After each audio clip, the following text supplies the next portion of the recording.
So I've read the first chapter, the fifth chapter rather, of the book of Proverbs um, later than I intended, or the fourth chapter rather. I'm confused about the date. It is the 5th of July today, and I intended to read the fourth chapter yesterday, but yesterday was a difficult day for various reasons. And a busy day, I worked all day. And today is another of those days that's just seems to be starting a little bit funny, so bear with me. But there's a couple of things I wanted to mention concerning Proverbs 4, which I've just read. And the first one is that, a lot of people, when you're listening to the Bible in particular, some of the old words can cause confusion. And I was looking at verse 12. When thou goest, thy steps shall not be straitened. Of course, I'm sure people do know, but it sounds the same as straighten, to make linear, as it were, the normal modern use of the word straight and straighten, because straight without the G, meaning narrow and compressed, has fallen into disuse in our modern times. But the Bible uses it, of course. Well, Dire Straits uses it, if it comes to that. So the word is still valid. I believe that the Bible, in English in particular, but I would probably think also in Italian, the only other language that I know, would be a very good English teaching book indeed. And sometimes when I realise that my English is obviously much better than many of my peers where I live here in Birmingham, obviously simply because it's my job to investigate language. Not that I'm naturally talented or anything, but I work with words. That's what I do, and also my devotion to the Bible has helped me greatly. So I'd love to be able to teach English. I used to teach English in Italy, which I liked slightly less because it was based on the presumption that the Italian people should learn English, and it was mainly for economic reasons that people studied the language. And I was a bit skeptical about the nature of the whole English teaching business, which was just really in its early days at the time, became such a widespread phenomenon that almost everybody went to an English course, I think, the length and breadth of the country. Many people unnecessarily. I remember I had one class where there was a young lad, I suppose the same age as me at the time, would have been in his mid-30s. And he was just, he hardly spoke Italian, he spoke dialect. And he was a farm worker. And he had no real reason for learning English. He said so himself. He couldn't see the advantage of it. I don't know why he came along. But I agreed with him. What's the point in, if you're a farm worker in the north of Italy and you're happy with your lot? I mean, why would you learn Latin? I don't know. I mean, not that I'm against education or anything like that, but just the presumption that everybody should learn English to get a job, or he didn't need to learn English to get a job. He had a job already, and he didn't need to speak to his cows in English. He was an interesting fellow. I always remember him. But so it is, and So the word straight, of course, means shall not be straitened, shall not be compressed, limited, rather than made straight. And of course, if you're just hearing it, you can't tell which of the two, other than by the context, because this is God speaking. Of course, He wants your ways to be straight ahead, but not straightened in the sense of compressed and limited. And the other thing that struck me reading this was the very last verse. Turn not to the right hand nor to the left. Remove thy foot from evil. Well, there's been a general election in this country. I think it was yesterday that it occurred. And I suppose everybody knows who's won or lost. I haven't looked. I think it was a foregone conclusion. But this again, to me, and that speaks directly to politics, doesn't it? Turn not to the right hand nor to the left. That's the Bible. The whole idea that there should be a right and a left in the political world is just nonsense. We all have to agree together. Everything must be arranged under the hand of God. Right and left coexist. They're not alternatives. It's a Masonic idea, you see. It's the black and white, isn't it? That's why they do it. But really, all the people need to be in unison and in harmony, supporting just laws and just edicts. But we apparently, I think it might be getting closer to that. I think there is a general understanding that most people would rather have a centrist kind of a political scene than any bias towards one side or the other. Just pointless. With all the accusations then, nothing is right except that it be far right, and nothing is left except it be far left, and they're just ad hominems actually. But I think most of my brothers, just kind of, it's so logical. Let's just go down the middle. That's what you would do with everything, isn't it? When there's any difference, you take a centre course. You don't sail too far out to sea where the winds might, carry you off into unknown lands, but also you steer pretty clear of the coast where the winds might drive you onto the rocks.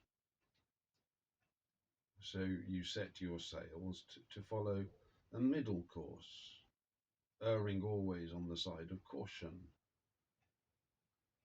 The most dangerous is perhaps the shoreline, but sailors understand this and how to handle their craft. You don't get left-wing sailors that hug the coast and right-wing sailors that sail out to sea. That would be silly, and it's silly in the governance of this country and in the governance of every country. And the Bible makes it perfectly clear. So I'm late with reading Proverbs 4, and I need now to read Proverbs 5, but I haven't pre-read it, so perhaps I'll slip by a day. But I don't want to be too I don't know quite what the word is, having boasted about my language skills.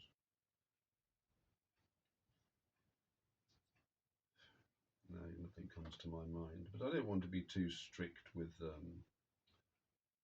following the dates. It's just a general idea. There's no spiritual or biblical connection between the numbering of the verses, I think, and the numbers of days in the month. The number of days in the month probably would have been 30, I suppose, in the olden days. And so, which would be a middle course in Proverbs, I suppose, wouldn't it? With several chapters having 29 verses and some having 31. Several months having 29 days and several having 31. And some having 30, of course.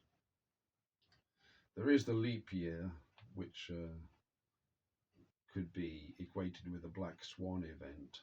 But, all these laws and rules are Masonic in origin. That's where they come from. And how people think that, by electing, I think the latest winners probably, or the favoured party among thinking people, and I agree, would be what they've called the Reform Party. But the controlled opposition, I mean, that this is all being worked out carefully in advance. The idea that we're somehow breaking free from our bonds by voting this party or the other party is just very short-sighted, I think. The politician of the moment in this country, among people who think like me, would be Nigel Farage, who is credited with getting Britain out of the European Union. And I followed him for a while. I was always a supporter. But as I started getting deeper into the conspiracy world and understanding how much of our reality is completely controlled, I became more skeptical, and as I read the Bible more thoroughly. And then I remember seeing a photograph of Nigel Farage in his aeroplane crash, which occurred at the beginning of his political career, so we are told, when he was the UK Independence Party, I think it was called, or something like that, 30 years ago, flying a light aeroplane over the south of England, trailing a banner advertising his political party, which was tiny. And the plane crashed. I don't know whether it was the banner that got tangled up in something or other. It was a two-seater plane, and it crashed in a field. And I don't think anybody was killed, which is quite surprising in those circumstances of a light aircraft crash landing upside down in a field. And there was a photograph of Mr. Farage hanging upside down in his seat, with his shoes off, I think, or one shoe off, and one trouser leg somewhat higher than the other. And some careful observers noted that these are also, as it happens, Masonic symbols. And so it is, you don't get to lead a political party without being part of the Brotherhood or approved by the Brotherhood. It's such a powerful organization that it's infiltrated the whole of society, and the key positions in government and the key positions in the media industry and all key positions really will be controlled by Freemasons. And I know that you could say, well, they're working for good. They're working for the good of the community. They support the hospitals, they support the firemen, and they support the ambulance, and they support the police to such a level, really, that their influence is absolutely, he who pays the piper, chooses the tune. They make big donations. They're wealthy men. And so they control those organizations, really, from behind the scenes, and also the political world. I'm not saying you have to be a Freemason to become anything or other, but you will be controlled by Freemasons, whoever you are, subtly. They can do anything, can't they, really? They control the police. They control the health service. They control the church, ultimately, because they control the civic life of the country.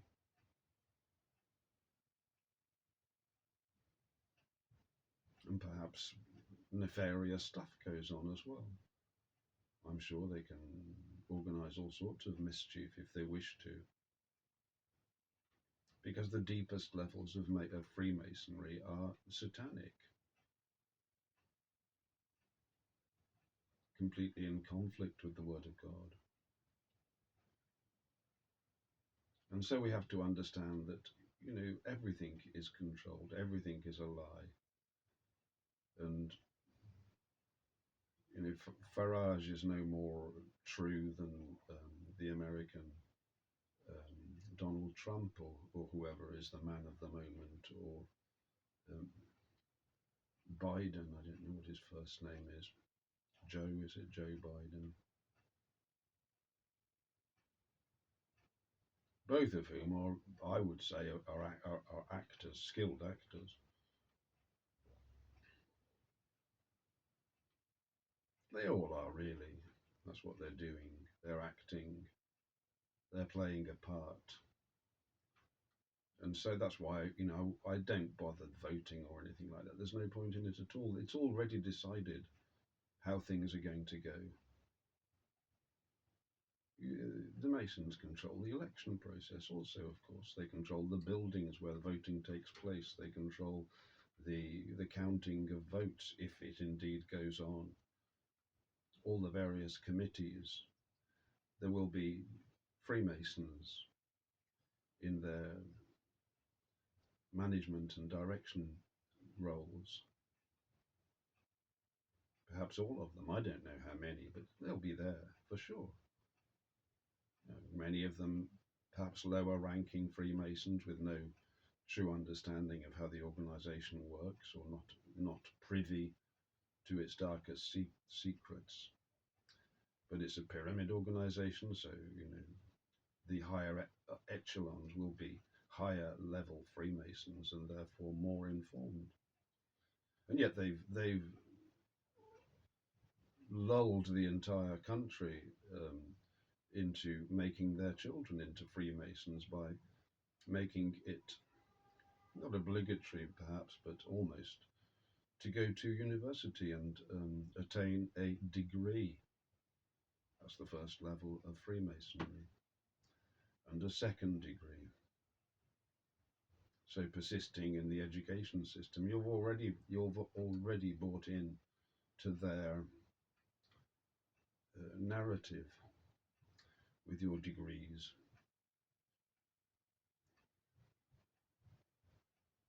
Your second degree Masons, if you've got doctorates. I know, I don't think it's done consciously at all. I mean, we didn't understand, did we? I had, my understanding was worse than zero back in the olden days. But now this information is beginning to be seen and to spread. So we're seeing change is occurring, though. It's occurring in people's hearts. And I believe God is in control, of course. And I'm optimistic that we are moving towards a brighter future, and a fairer future, and an honest future, and a truthful narratives are the ones that will always prevail. And the law must be re-established. I don't mean that we should be subject to the law, we who are free in Christ, of course not. But the law, anyway, never changes and cannot be removed. And if a man will not be subject to Christ and kneel before his throne, then he will be judged by the law, and he will fail by it, every single man, as do we all. God bless.